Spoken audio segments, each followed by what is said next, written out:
Ang tanong kung sino ang tunay na GOAT, greatest of all time sa basketball, ay madalas na nagiging paksa ng mainit na talakayan at debate sa buong mundo.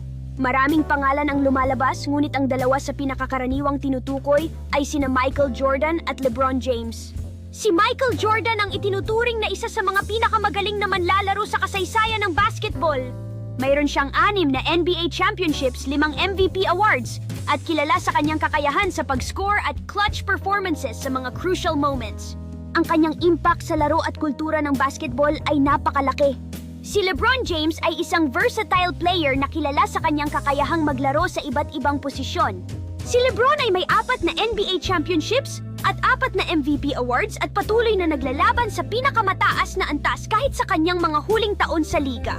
Ang kanyang kakayahan na magpataas ng antas ng laro ng kanyang mga kakampi ay isa sa kanyang mga pangunahing katangian. Sa huli, ang